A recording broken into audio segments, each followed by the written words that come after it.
Hola, bienvenidos. Estamos en un programa más como lo habíamos prometido. Estamos cumpliendo el segundo año de Saqueda C. Muy contentos por poder presentar este programa a continuación. Y está con nosotros un amigo muy querido, Roberto. Bienvenido, Roberto. Gracias. Y el psicólogo Rafael, que está con nosotros para hablar el tema las adicciones. Vamos a presentarlos. Voy a permitir que se presenten ellos personalmente. Bienvenidos. Adelante, Rafael. Yo soy el psicólogo Rafael Aldana, amigo igual aquí de Roberto de muchos años, y venimos a compartir un tema sobre las adicciones.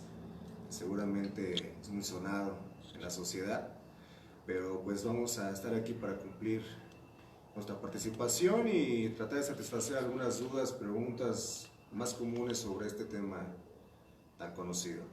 Gracias, Rafael. Roberto, bienvenido. ¿Qué tal? Buenas tardes a todos. Mi nombre es Roberto, soy un adicto en recuperación. Es un gusto estar esta tarde aquí con la Asociación SCEL, compartiendo un poquito el tema sobre las adicciones.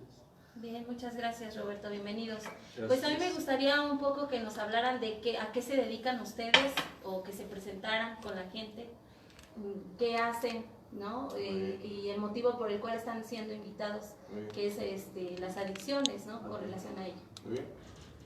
Pues yo soy psicólogo clínico, actualmente estoy en la especialidad de la UNAM de comportamiento adictivo y trabajo en un centro muy conocido aquí en Pachuca que está sobre Boulevard Colosio.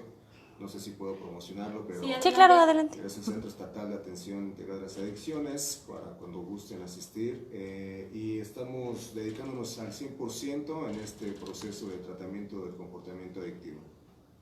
Muchas gracias, Rafael. Roberto. Yo soy un enfermo adicto en recuperación, ya con algunos años de abstinencia y bueno, también un poquito interesado en lo que es la transmisión de la experiencia para aquella gente que le pueda servir a través de verse reflejado, ¿no?, en la vivencia que tiene el adicto en consumo. Sí, muchas gracias, Roberto. Pues como ustedes ya lo saben, yo igual soy Fernanda, represento a la asociación, pero también asisto a los grupos de terapia de Alcohólicos Anónimos y en particular al que se encuentra aquí en Saquet. Y bueno, pues yo tengo tiempo de conocer a Roberto en esto, pero son ustedes los invitados, yo no voy a hablar más. Me gustaría que nos hablaran acerca de las adicciones. ¿Qué son? Quien quiera de los dos que tomar la palabra primero. Bueno, más que nada las adicciones es un proceso de comportamiento y pensamiento, algo que va de la mano. Esta es una situación que lleva una serie de etapas, de pasos que van en progresión de acuerdo a cómo el usuario inicia sus etapas.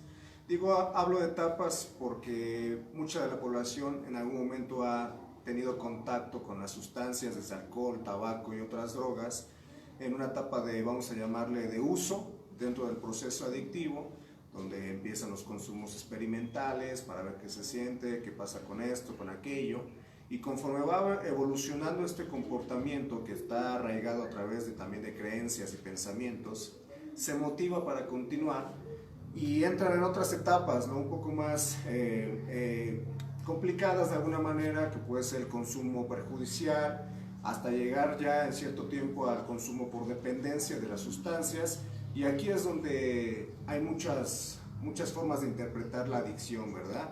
Una persona que se considera adicta, si él se considera así, no podemos identificarlo si está en etapa de uso o en etapa de dependencia o en abuso, simplemente lo considera así y así lo vamos a trabajar. Pero dentro de la ciencia del tratamiento de las adicciones, sí existen estas etapas, sí existen etapas de cambio, sí existen aspectos neurológicos, fisiológicos que están inmersos dentro del proceso de tratamiento adictivo. Gracias, Rafael. Roberto, ¿quieres aportar algo? Sí, yo podría opinar que la adicción viene siendo, o al menos lo que dicta la experiencia de miles de personas que a día de hoy llevan luchando contra la enfermedad. Al igual que el alcoholismo, declarado desde 1954 como una enfermedad por la Organización Mundial de la Salud, es un comportamiento, se pudiera decir en términos clínicos, como ya lo decía el doctor, hasta cierto punto patológico, porque hay ciertas características, ¿no?, que la enfermedad, antes de manifestarse, se muestran, inclusive mucho tiempo, o yo he aprendido, ¿no?, que mucho tiempo antes de que yo pudiera consumir esa primera dosis, ya había cierta predestinación para hacerlo. ¿De acuerdo a qué? Pues a mi conducta, a mi manera de pensar, a mi manera de actuar, a mi manera de sentir. Entonces, al día de hoy nosotros, una adicción es así como el comportamiento, ¿no?, hacia una sustancia o por una sustancia, el cual pues llega un momento en el que se pasan las diferentes etapas, ¿no?, como ahorita lo comentaba Rafa, hasta llegar a lo que es un adicto problema o un bebedor problema, ¿no?, que es el cual ya necesita una atención más profunda. Es lo que yo podría comentar sobre lo que es la adicción, ¿no? Gracias, y esta respuesta que nos comenta Roberto, pues también nos lleva a empezar a ver cuáles son los síntomas o cómo reconocer que eres adicto o que tienes un familiar adicto, ¿no?, o amigos adictos, porque a veces la sociedad como que normaliza este tipo de situaciones de la adicción, ¿no?, como que piensas que se le va a pasar a mi familiar o se me va a pasar a mí, o a veces estás tú en adicción y no te das cuenta que eres adicto, ¿no? ¿Cómo reconocerlo? Bueno, más allá de catalogar a una persona con este mote, con esta etiqueta de adicto, hay que tener bien claro que es una serie de comportamientos que generan una serie de consecuencias. El uso de la sustancia puede ser tan común como una persona lo pueda ver, de agarrar y tomar una cerveza sin tener ningún problema, ninguna afectación física, fisiológica, familiar, económica. Pero esta situación puede agravarse con el aumento progresivo del uso de la sustancia, lo cual podríamos estar hablando de primeramente una situación llamada tolerancia, ¿no? Lo que significa la tolerancia, el aumento progresivo de la sustancia, que a su vez genera otros factores como la compulsión, que es muy conocido, esta conducta que está a través de un pensamiento fijo de consumir. De ahí nos vamos a pasar ya a algunos datos de abstinencia física, mental. Y esto es en una etapa de abuso, ¿no?, donde las personas sí están consumiendo, pero no tienen tantos problemas como una persona que ya puede llamarse que tiene una dependencia a una sustancia. Aquí la podemos identificar dentro de la familia como el clásico ya chocó en estado de intoxicación por alcohol, ya le pegó a su mujer o ya que terminó en galeras. Y eso le pasa una vez al mes, 2 veces al mes, o sea, no está tan seguido la situación, ¿verdad? Una vez cada 3 meses, pero esto empieza a ser progresivo, empieza a aumentar, empiezan a aparecer otros criterios, como por ejemplo el uso persistente de la sustancia, la reducción progresiva de actividades, que no es más que empezar a abandonar el trabajo, las responsabilidades cotidianas, problemas económicos, abandono del aspecto físico. Esto ya empieza a hablar de que a lo mejor a través de un periodo de más de 12 meses que ya lleva este comportamiento, probablemente ya estamos hablando que pasó de una etapa de abuso a una etapa de dependencia, ¿no? Y la vamos a catalogar también como una dependencia leve, moderada y grave, ¿no? Porque todos son etapas, todo esto son etapas. Sí hay factores que predestinan de alguna manera, que son factores detonantes, vamos a llamarlos factores detonantes, que tienen que ver con el estilo de crianza, por ejemplo, el contexto donde vive la persona, cómo fue educado, los padres, si fueron o no consumidores de sustancias, si hay antecedentes heredofamiliares de estas enfermedades, y cómo él va comprendiendo en su estructura de creencias lo que significa consumir sustancias, ¿no? Ya cuando se empiezan a cumplir estos criterios a nivel fisiológico, como la abstinencia física, mental, compulsión, tolerancia, reducción progresiva de actividades y la dificultad para controlar el consumo y el uso continuo, probablemente en ese momento, después de estos 12 meses, 8 a 12 meses, que se empiezan a ver estos datos ya muy marcados, ya estemos hablando de una situación de dependencia. La palabra adicción pues puede ser entendida socialmente como algo malo, como que es adicto a algo. Sí, sí existe un comportamiento adictivo, pero al final de todo es el comportamiento, es las motivaciones internas que generan que la conducta salga a flote, ¿verdad? Hemos escuchado aquí muchas veces es que es adicto a no sé qué, al alcohol. Ya dejó de tomar, pero ahora se va al casino. Ya dejó de tomar, pero ahora hace otras cosas que está mal. Bueno, pues es parte de un comportamiento que está integrado en un sistema en un sistema fisiológico que se llama sistema de recompensas, ¿no? Que está asociado a la amígdala, al hipotálamo, que genera esta situación dopaminérgica de la búsqueda de un placer, que de alguna manera cuando no se obtiene, se empiezan a generar conductas desadaptadas o conductas que racionalmente no están evaluadas, porque ya hay daños en la corteza prefrontal y no se empieza a evaluar como tal, y solo se enfoca el usuario a una búsqueda insaciable de satisfacer estas ausencias que comúnmente la droga le daba de manera inmediata. Sí, en esta situación de cómo detectar si es adicto, normalmente la persona que tiene el problema es el último en darse cuenta, ¿eh? Es el último en darse cuenta que verdaderamente tiene una problemática. En el núcleo familiar, bueno, pues hay cambios, como ahorita se comentaba, desde las actitudes, desde la rutina, desde cosas que pudieran ser ordinarias y que poco a poco el enfermo, ¿no? Va cambiando, va sustituyendo inclusive a veces lugares de reunión, personas con las que convive, empiezan a cambiar sus horarios que regularmente tenía uno en casa. Todo eso son pequeñas conductas que la familia puede identificar para darse cuenta que la persona está consumiendo. Normalmente se deja un rastro, siempre se deja un rastro. No hay un adicto perfecto, digámoslo así. Siempre hay un rastro de consumo, ¿no? Desde cosas sencillas como serían sus hábitos hasta cosas cuando ya el enfermo va en otro proceso de la dependencia o de la enfermedad, puede llegar hasta el robo en la casa en pequeñas cantidades, desaparición de aparatos electrodomésticos, falta de interés por participar en actividades con la familia. Entonces son pequeñas cosas que se han vivido, ¿no? O que al menos uno como enfermo al día de hoy, que uno está en recuperación, bueno, pues se da cuenta de cuál fue el proceso, de cómo fue que yo tuve que darme cuenta que tenía una problemática, ¿no? A través de analizar precisamente mis conductas. Gracias. Bueno, ustedes también me están respondiendo, aunque no me queda muy claro, si esta persona adicta sí puede prever o se puede prever que avance la enfermedad. Estabas hablando de etapas, ¿no? Como que antes, o no sé, van graduándose, ¿no? Claro. Y sí se puede detener, por ejemplo, si yo estoy viendo a mi familiar que está avanzando en esa adicción, que yo ya noto algunos rasgos o características de la situación, yo puedo prever llevándolo a algún lado, o tiene que esa persona necesariamente reconocerlo.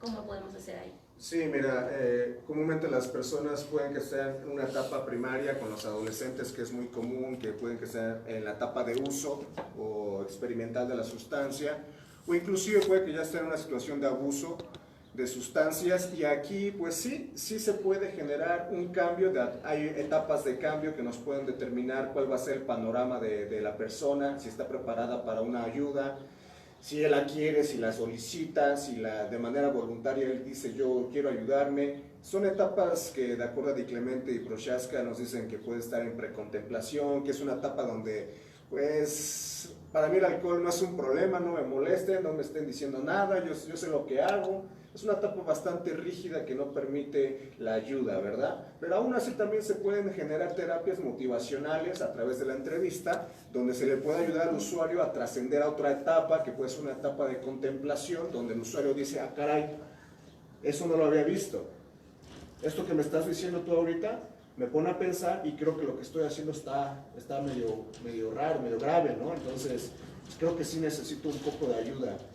Yo sé que lo puedo dejar solo, todavía está como que en una situación ambivalente, pero como que ya a través de la terapia o a través de alguna herramienta motivacional lo ayudamos a que él genere un cambio, ¿no? Entonces, de ahí podemos llevarlo inclusive a una etapa de acción, ¿no? Donde ya él se levanta y dice, ¿sabes qué? Hoy es el último día que dejo la copa, y dependiendo de la etapa donde esté, de uso, abuso, dependencia, ¿eh? Esto es indudablemente fuera de esta situación.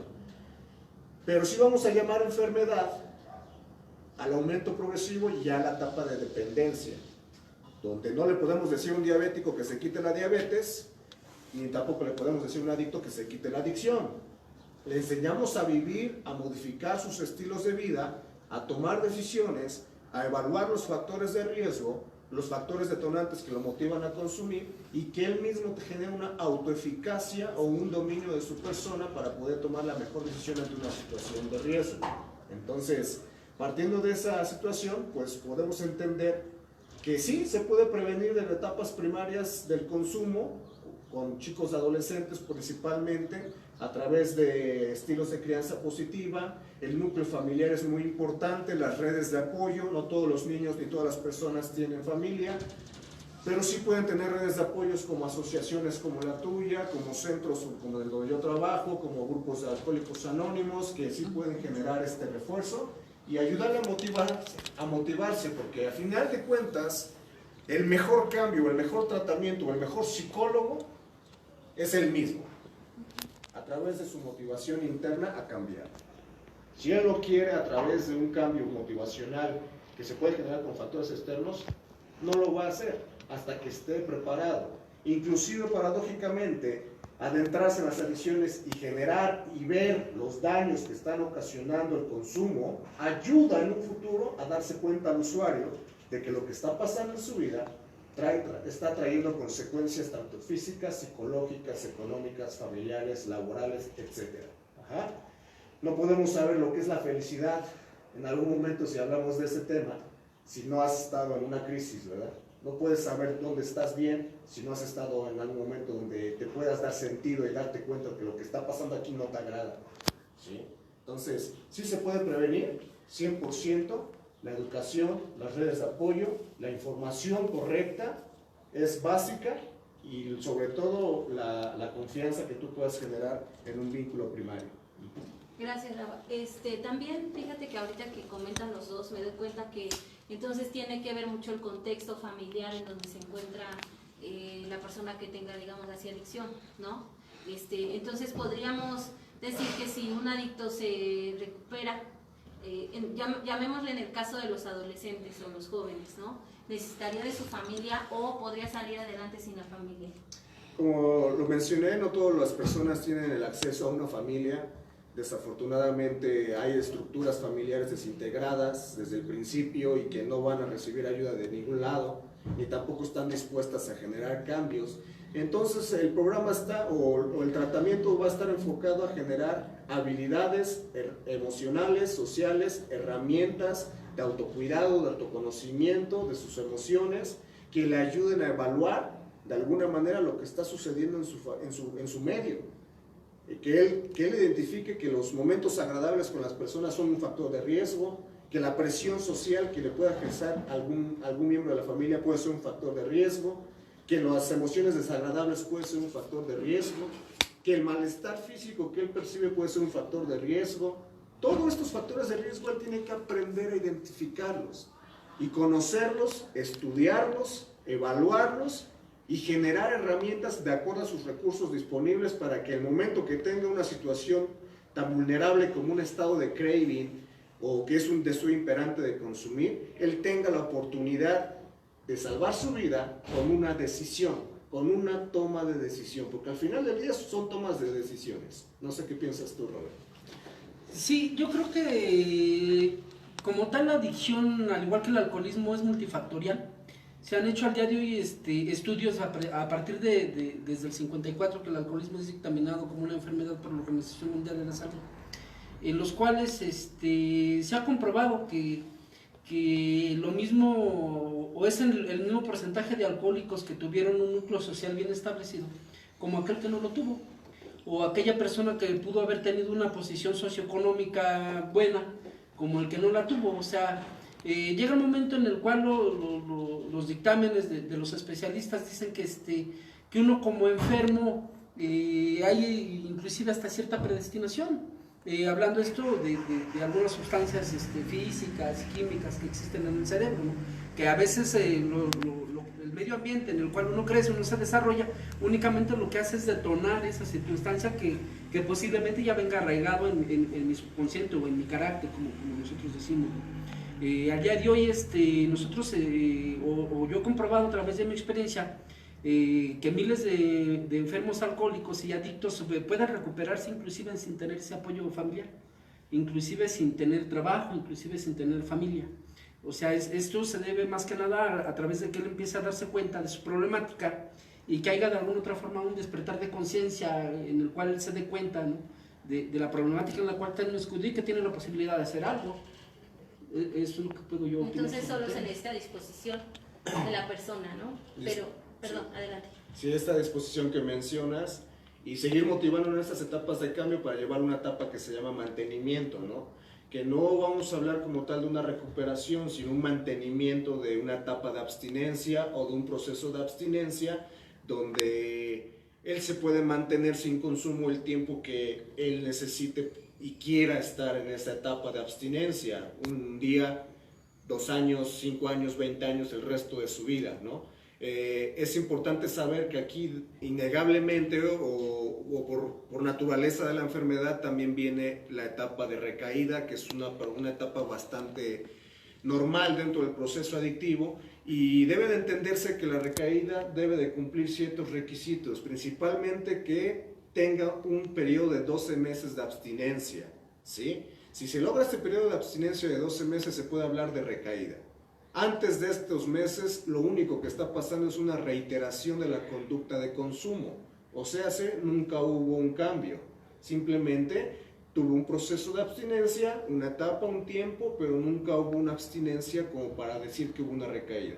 Las recaídas y las reiteraciones de consumo son importantes porque arrojan datos para poder fortalecer a la persona ante situaciones futuras.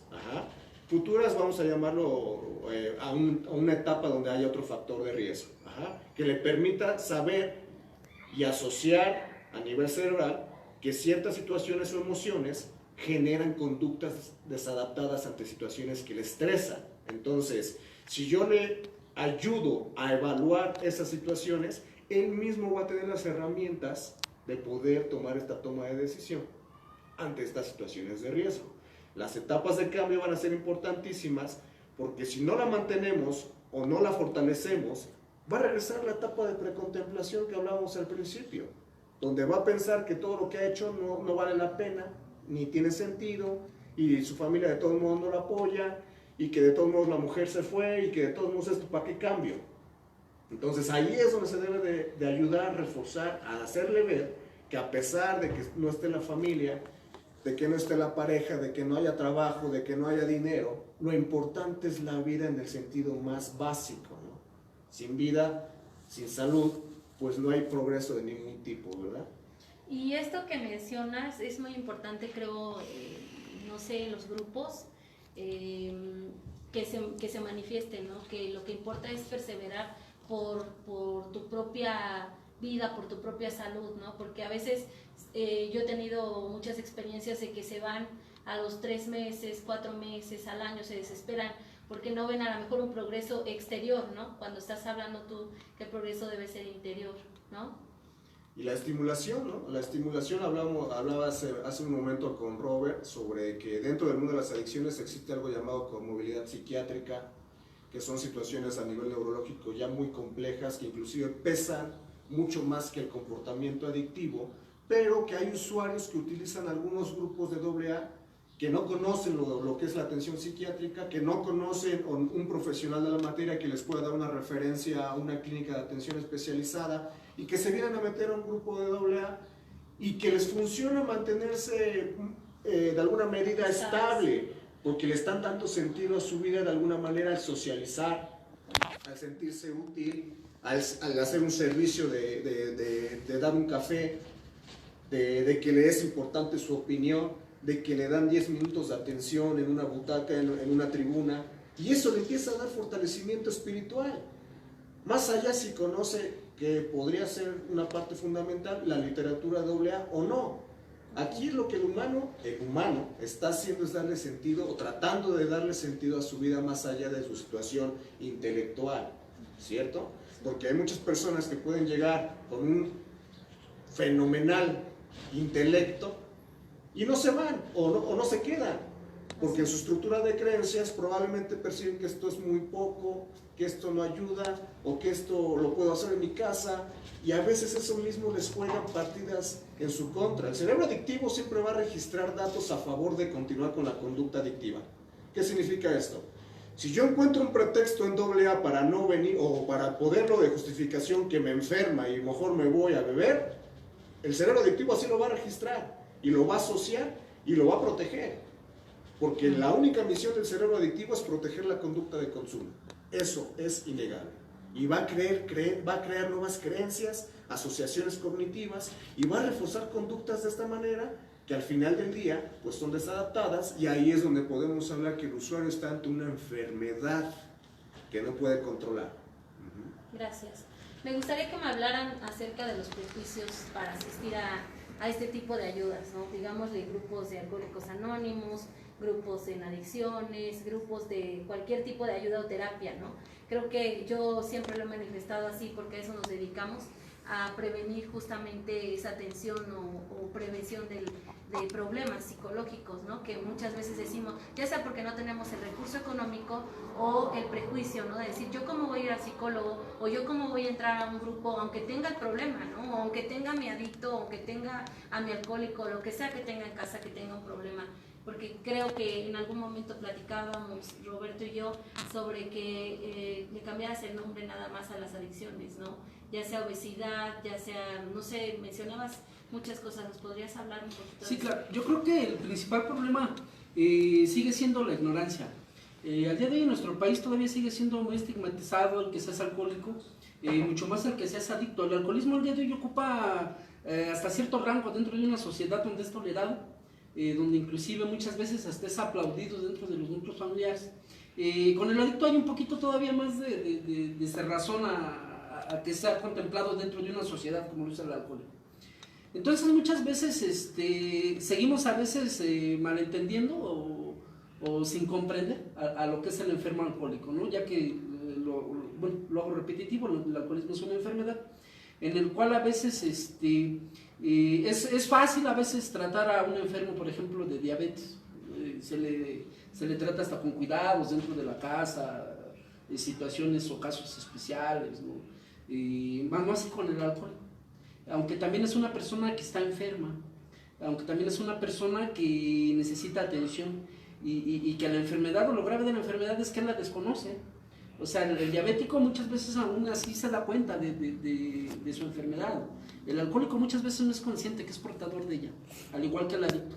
Entonces nos hace falta más información. Yo creo que a veces es más por ese tipo de situaciones por las cuales a veces se rehúsa, ¿no? La persona que necesita la ayuda a entrar a un lugar o a ir con los profesionales de la salud mental por el estigma que todavía existe, ¿no? Más en nuestro país, ¿no? Así de decir, ¿no? O sea, como que eso es para locos, ¿no? Porque a veces pensamos eso, ¿no? Así de, ¿cómo voy a ir yo a una atención psicológica, a una atención psiquiátrica? O sea, pues si no estoy loco, ¿no? Más sin embargo, al día de hoy se sigue luchando, ¿no? A través de informar, a través de lo que ahorita tú haces. Yo creo que eso es bueno, tratar de informar a la gente que es una adicción, que es una enfermedad de alguna otra manera, en la cual muchas veces el individuo que la aporta no se da cuenta hasta que el daño ya está avanzado, hasta que ya hay daños, porque es una enfermedad que afecta en lo social, que afecta en lo económico, que afecta en lo familiar, que afecta en lo sexual, o sea, que llega a afectar en todos los instintos primarios así del ser humano. Entonces hay veces que la enfermedad es una enfermedad que no crea conciencia, en la cual el portador, hay veces que se da cuenta que es portador ya hasta que los daños son graves y que ya no se puede retroceder. Hace rato hablaba, ¿no? Al día de hoy está comprobado que la mayoría de alcohólicos o la mayoría de adictos llega un momento de la adicción en que por ellos mismos pudieran dejar de hacerlo, pudieran dejar de consumir, pero ¿qué es lo que pasa? Que en ese momento no se quiere.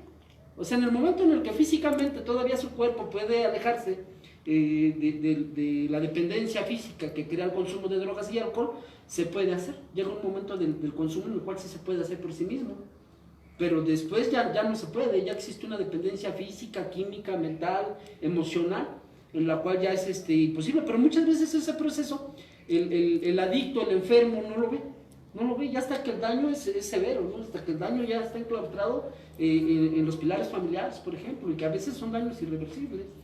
Gracias, Roberto. Yo leí un documento que seguramente ustedes lo conocen más, de una convención que se hizo de alcohólicos hace muchos años, en donde un médico hablaba que el alcoholismo a veces era una enfermedad como la tuberculosis, ¿no? Donde se enfermaba toda la familia y a veces les daba mucha pena, bueno, en aquellos tiempos les daba mucha pena reconocer que había una persona enferma de tuberculosis en casa y cómo contagiaba a todos, ¿no? Y que se tenían que guardar a veces. Entonces yo al día de hoy así veo que sigue sucediendo después de muchísimos años de información del alcoholismo. Todavía te da pena decir, bueno, yo tengo un enfermo alcohólico o yo simplemente soy alcohólico, ¿no? Y no alcohólico porque sigo bebiendo, porque detecto que tuve esos problemas o todas las características que mencionan ahorita o no sé cómo llamarles. Mi conducta me debe de decir que tengo un problema con beber, ¿no? Ya sea mi comportamiento o como dices, la pérdida de a lo mejor un trabajo, de la familia, algo está sucediendo, ¿no? No podemos dejarlo de que no está pasando nada y muchas veces aquí en México, lo hablo en general, no nos hacemos responsables de lo que sucede a nuestro alrededor, ¿no?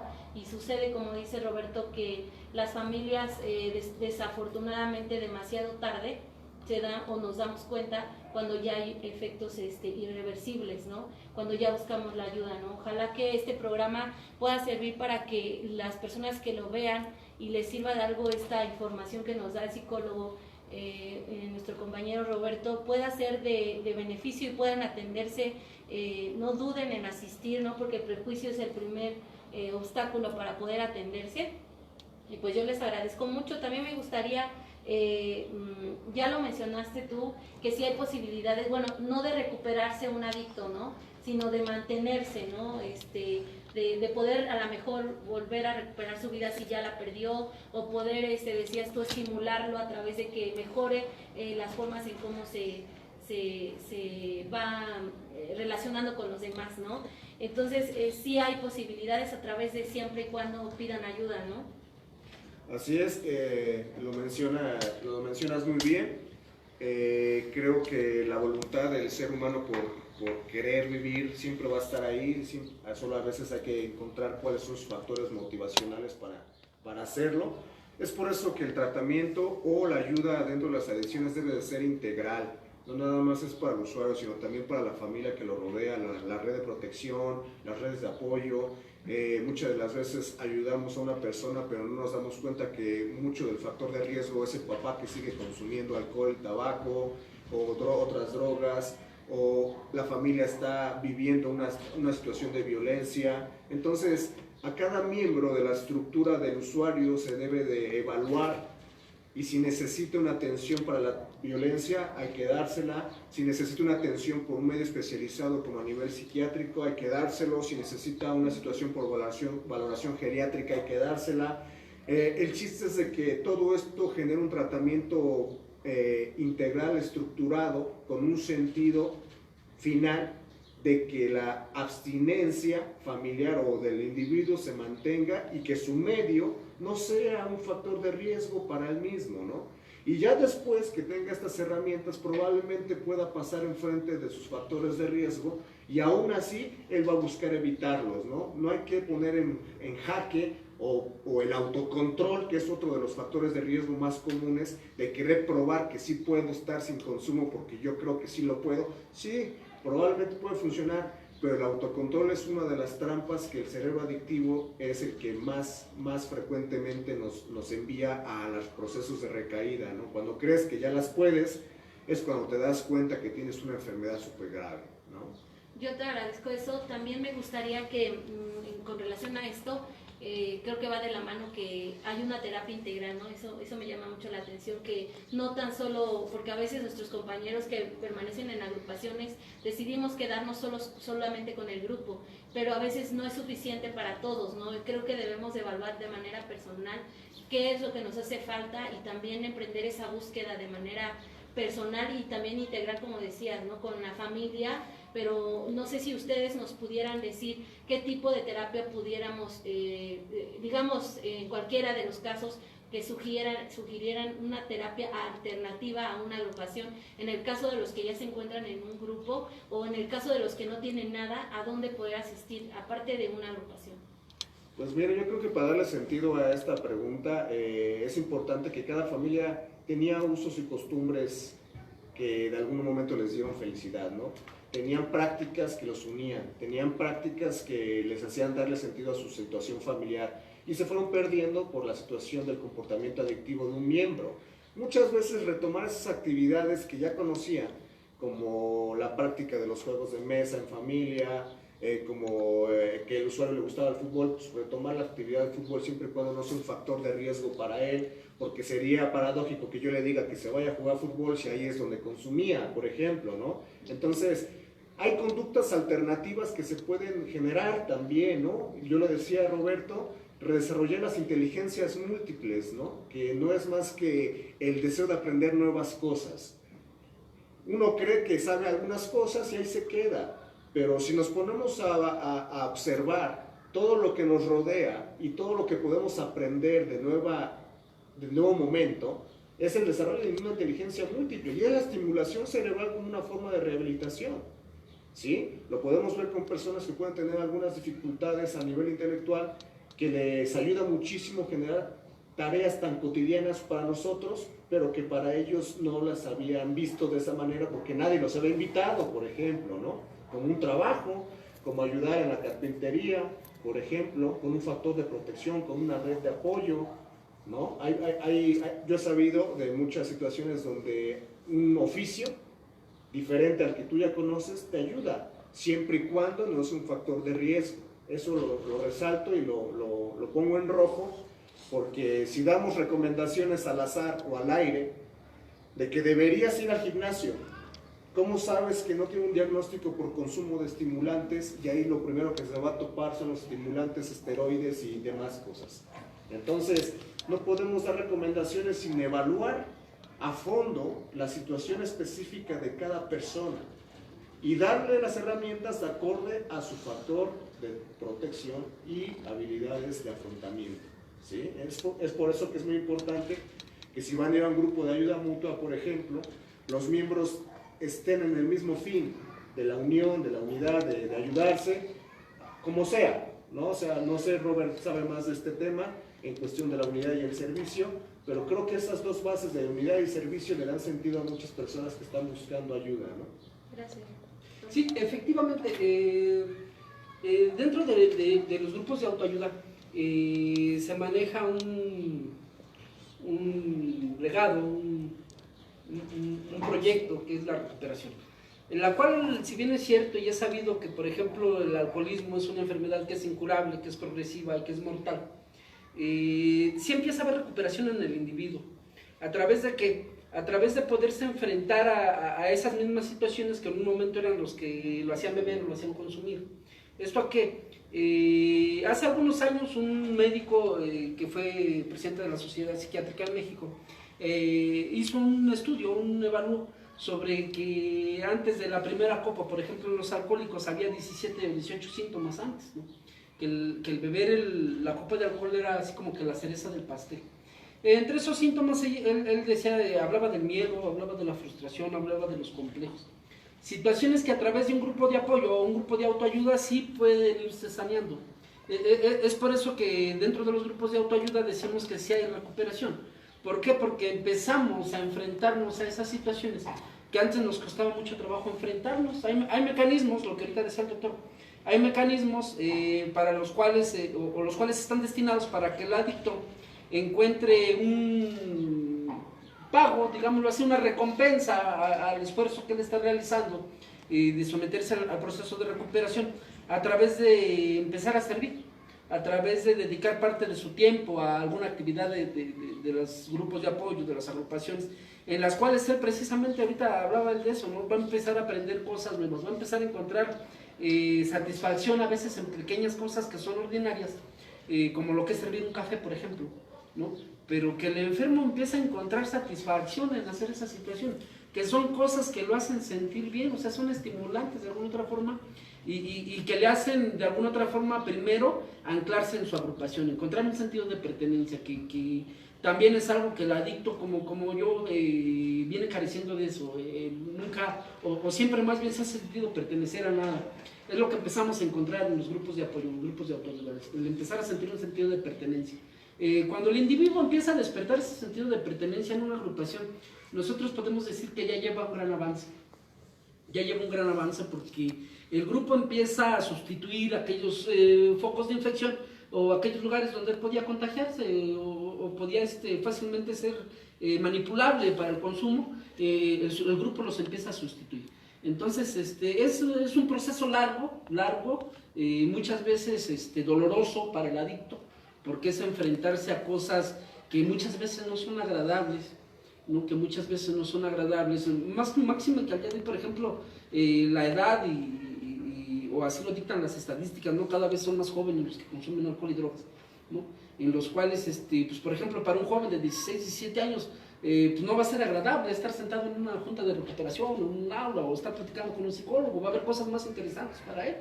Entonces cada vez se va haciendo más difícil el trabajo con ese tipo de personas, porque sí, definitivamente son bombardeados a través de muchas cosas, medios de comunicación, a veces la misma familia, el entorno, en los cuales pudiese ser más interesante cualquier otra actividad que hacer algo por su enfermedad. Sí, pues me llama la atención mucho que este tipo de adicciones también agobia o ataca también a mujeres, a jóvenes, y estamos viendo que igual a niños, ¿no? Que no nada más se puede ser adicto, como decían, al alcohol, a droga, ahora a muchos tipos de situaciones como los videojuegos, ¿no? Digo, no tenemos esa especialidad nosotros, pero es importante mencionar porque estamos hablando de las adicciones, ¿no? Como decías, al juego, ¿no? Y cualquier otra cosa que hagas en extremo que te esté causando ya pérdidas de algún tipo, ¿no? Incluso de la salud, incluso de la vista, ¿no? Yo conozco personas adictivas a videojuegos y otros tipos de cosas en el internet que han perdido la vista por estar ahí todo el tiempo, o incluso en los juegos, como decías, de los juegos estos, no recuerdo cómo se llama,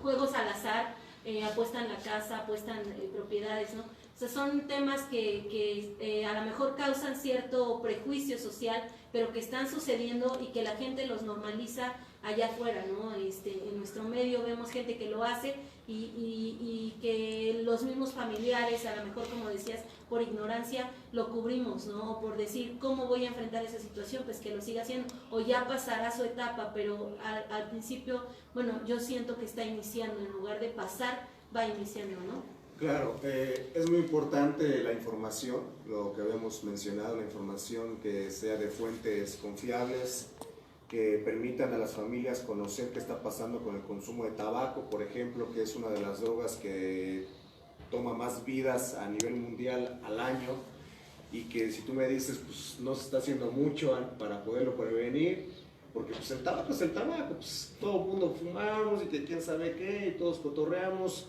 y no se está atendiendo, ¿no? Son situaciones. Es importante también resaltar y recalcar que las comorbilidades psiquiátricas de la salud, las enfermedades mentales, que muchas veces van a pesar más que el comportamiento adictivo. ¿A qué voy? Probablemente los niños desde una etapa de desarrollo infantil, una etapa de desarrollo primario, puedan ser diagnosticados con alguna situación neurológicamente hablando, o con algunos trastornos de comportamiento que puedan ser intervenidos en esa edad, ¿no? Y que no se desarrollen después con conductas desadaptadas como el comportamiento, reforzamiento del comportamiento adictivo, y que se le pueda dar la atención necesaria en esa etapa de desarrollo de la enfermedad neurológica, como el caso de situaciones de hiperactividad, que son niños que comúnmente tienen pues mucha energía, tienen la necesidad de estar descubriendo situaciones, y que si se dirige a este niño y se le da el tratamiento adecuado a través psicológico, psiquiátrico, médico y todo lo que necesite, él pueda desarrollar una adolescencia mucho más adaptada a una situación social que le permita generar avances dentro de su comorbilidad, y que no evolucione a otros factores o que le generen mucho más riesgo. Entonces, me tocabas el tema de las mujeres. Yo creo que también la salud mental en las mujeres y en los hombres, al parejo, necesita ser atendida, porque muchas de las veces nos acostumbramos a vivir con estados emocionales negativos, con malestar emocional continuo, con las situaciones ya inclusive diagnósticas de distimia o alguna situación de depresión o inestabilidad emocional tipo límite o impulsiva, que de alguna manera no saben que es una situación de comorbilidad psiquiátrica y dicen, simplemente está loca mi mamá, ¿no? O simplemente está loca mi hermana, o simplemente, no sé, la catalogamos luego como que está loca. Pero la realidad es que probablemente necesita una atención mucho más especializada para que en un momento se intervenga la farmacología psiquiátrica, porque hay muchos mitos de la farmacología psiquiátrica que te puedes hacer adicto. Por supuesto que el comportamiento adictivo te puede hacer adicto, pero cuando hay comorbilidad psiquiátrica y a nivel neurológico se necesita esta situación y está recomendada por un especialista, el cerebro va a reaccionar favorablemente a la farmacología porque es algo que necesita, es algo que va a regular estos picos que está teniendo la persona, que a través de esta situación farmacológica probablemente va a generar una estabilidad, y a través del monitoreo continuo y las citas subsecuentes con el especialista, él puede evaluar y determinar si necesitas más, menos, regular, quitar y ver cómo va tu funcionamiento y tu estabilidad. Y en ese momento te vas a dar cuenta que todo el tiempo que estuviste sola, sufriendo con depresión, con distimia, con un trastorno límite, era 100% prevenible a través de la atención y el acercamiento a un profesional de la materia. Y cuando empiezas a ver cambios en tu vida, de que ya te sientes mucho más feliz, vamos a hablar de felicidad, una situación funcional de la vida cotidiana, que ya no tienes estos picos de inestabilidad emocional, que ya empiezas a comprender lo que pasa a tu alrededor, que ya no dejas que tus emociones son las que toman las decisiones, sino más bien tú evalúes tus emociones y puedas tomar una decisión por evaluación, no por emoción. Y en esos momentos te empieza a dar cambio de la importancia de la atención de la salud mental integral, ¿sí? Entonces, es como vivir o querer vivir con una muela picada, ¿no? Va a progresar hasta que te tengan que hacer una endodoncia o cualquier procedimiento quirúrgico que no era necesario. Simplemente con prevenir y promocionar la salud, creo que se pueden hacer muchas cosas, ¿sí? Todo el mundo tenemos derecho y acceso a la salud, lo estamos viendo. Ahorita hemos visto que muchos centros de atención en adicciones pues brindan sus herramientas y sus profesionales a puerta abierta, sin ningún costo. Obviamente los que están integrados a un sistema estatal y federal y municipal, y también hay organizaciones como la de ustedes que tienen alguna cuota de recuperación que es muy importante, porque muchas de las veces nuestros centros no se dan abasto a lo que estamos haciendo, ¿verdad? Y necesitamos de alguna manera centros que estén apegados a las normatividades vigentes, las normas 28, la norma 32, la norma 04 para expediente, para trato de pacientes, que les permitan cumplir con estos requisitos y que sean centros formalmente conformados o estructurados ante la ley, ante la salud, ante todo, y que tengan las capacidades y habilidades de su personal capacitado para atender la salud mental, ¿sí? Sí. Siempre que se haga con responsabilidad. Gracias, me interesa mucho lo que mencionas de que a veces es necesario este tipo de estudios, ¿no? Y hay un poco de prejuicios también en las agrupaciones, en donde hay gente que sí requiere de ese tratamiento psiquiátrico porque siente cierta incapacidad, que con la sola terapia no pueden avanzar, no pueden evolucionar, y el ir a un extra o el tomar algún tipo de medicamento sienten como que están fallando a este tipo de programas, ¿no? Por consumir cierto medicamento, ¿no? Entonces eso me parece muy interesante, que no nada más prueben el grupo. Hay gente dentro de las agrupaciones que sigue sufriendo, que sigue sintiendo que no avanza, que no le ve, pero necesita otras alternativas aparte de su agrupación, ¿no? Eso me llama mucho la atención. Claro, es muy importante que tengamos en cuenta que existe toda una normatividad que la regula el Estado, que la regula el entorno federal y que se debe de cumplir. Y también tengo entendido que en el área de AA, alguna de sus tradiciones habla de generar el apoyo de profesionales para que si en algún momento necesita una referencia a un medio especializado, se haga, ¿no? Porque no es una limitante. También los grupos de AA están normados por esta situación de normatividad de 28, de la 028, y es importante que todos los grupos puedan recurrir en algún momento si es necesario, si ellos lo detectan, que sus capacidades o sus herramientas disponibles en ese momento no pueden ayudar a esta persona, tengan la capacidad profesional que pueden adquirir con la ayuda de alguien para hacer una referencia al medio o al centro especializado para su debida atención. Y ellos están cumpliendo con su proceso y nosotros estamos cumpliendo con nuestro proceso. Entonces hay que cumplir. La salud mental es algo que se debe de cuidar y es responsabilidad de todos. no podemos decir o dejarlo en la silla ahí sabiendo que necesita una atención más especializada, ¿no? Es responsabilidad social y de ayuda mutua y de apoyo social, ¿no? Gracias. No sé qué. Pues ya para, no sé si tengas algo que aportar con relación a este tema. Sí, nada más un pequeño comentario. Referente a eso, sería un error creer a veces que los grupos de autoayuda, como los alcohólicos anónimos, narcóticos anónimos, son la panacea del problema, únicamente son una opción. Obviamente, muchas veces llegan las personas a los grupos ya con daños físicos causados por su consumo, como puede ser una cirrosis hepática, una pancreatitis, problemas respiratorios, cardíacos, donde el grupo no los va a sanear.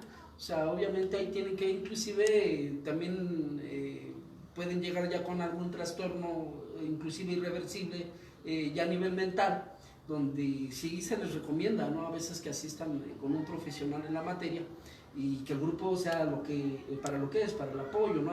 Hay personas que inclusive han dejado de consumir, han dejado de beber a través de otros métodos, eso también es real, ¿no?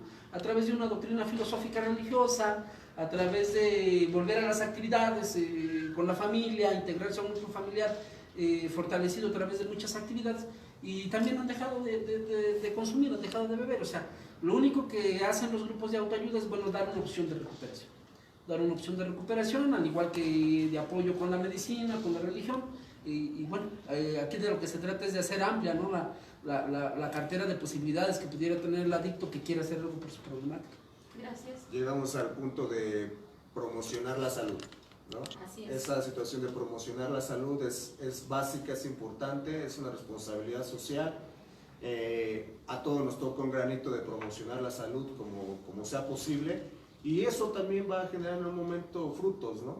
De que tu mensaje que des aquí en tu grupo, de que mi orientación a nivel terapia, de su situación dentro de sus tradiciones y sus pasos, y ya como un grupo conformado de alcohólicos anónimos hagan su labor, y todos en algún momento, como dice Robert, somos opciones, promocionamos la salud, pero sí hay puntos donde sí estamos comprometidos y responsabilizados a hacer lo que debemos hacer en el momento que se debe hacer. Claro. Pues yo les agradezco mucho. A mí me gustaría ya terminar con que si quieren promocionar los lugares en donde ustedes se encuentran, o su nombre o su teléfono, nosotros no tenemos ningún problema por si alguien quisiera consultarlos, o deciden dónde se encuentran para que la gente que está aquí en Pachuca pueda visitarlos, o tal vez igual invitarlos a algún tipo de lugar a dar terapia, no sé, si ustedes quisieran compartirnos o dejarnos al final sus datos. No sé si pueda dar como tal la información del centro de trabajo, pero es un centro que está ahí en Colosio, al lado del Salones Finestras, del Servicios de Salud de Hidalgo, muy conocido, y pues ahí los esperamos. Es para atención integral de las adicciones, y con mucho gusto tenemos servicio los 365 días del año.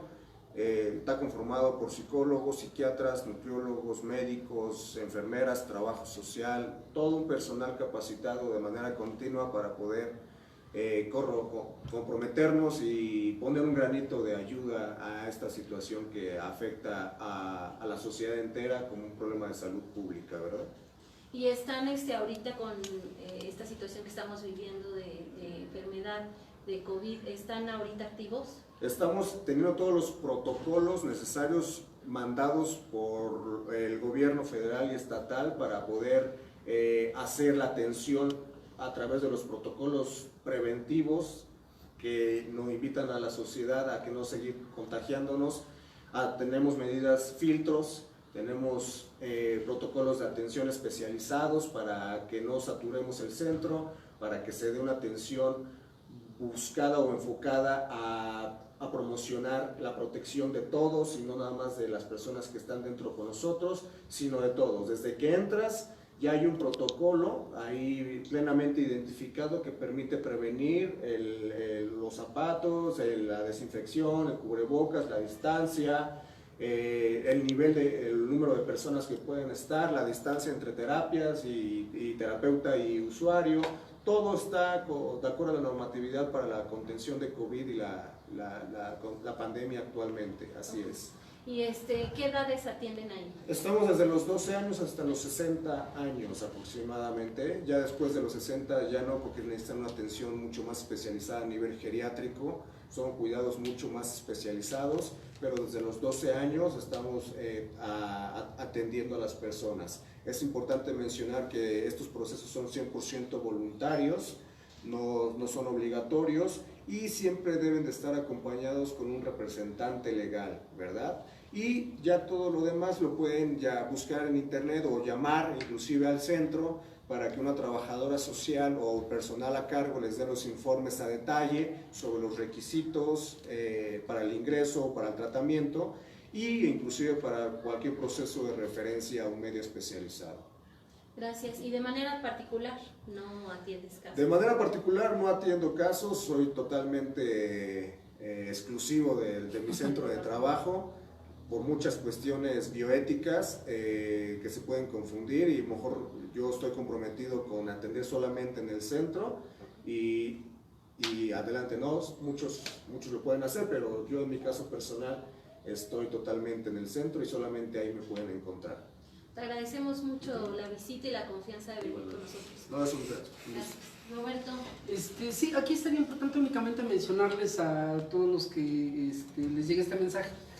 Si es que tienen el problema o conocen a alguien que tiene el problema, bueno, a día de hoy en lo que es, por ejemplo, el municipio de Pachuca existen alrededor de 45 grupos de autoayuda, en los cuales, bueno, casi siempre hay uno cercano de casa.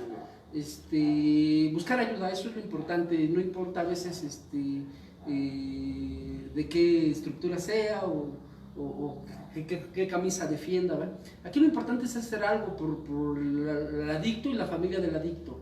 También hay grupos parafamiliares que se basan en la filosofía de los 12 pasos, a la nona latín, donde también hay atención para los hijos de las personas que son adictas, que son alcohólicas, para que esto sea integral, digámoslo así, el tratamiento integral. Y bueno, el mensaje es que busquen ayuda en cualquier grupo de apoyo. Así es, y tomando lo que dice Robert, me faltó comentar que en el centro donde trabajo tenemos como una columna vertebral el programa de Alcohólicos Anónimos, es básico, lo tenemos ahí, es de cajón y es una herramienta fundamental en nuestro proceso de atención integral. Sin la parte espiritual no podríamos avanzar tampoco y ahí estamos.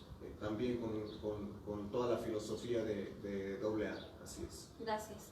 Pues ahí tienen el mensaje, que prácticamente es eso, lo que queremos es prevenirte o incluso invitarte a que busques ayuda donde sea, pero que no te quedes ahí si tienes un problema de adicción o tienes un familiar con algún problema de adicción, alcoholismo, asistas, ¿no? Asistas a recuperarte. Y también está la asociación, pregunta, y tenemos la página, tenemos un canal igual en YouTube, para que igual consultes los videos.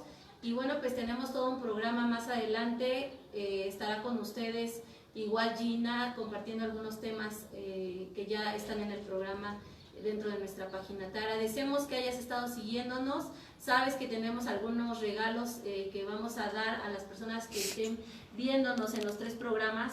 Y es terapia por lo que ofrecemos.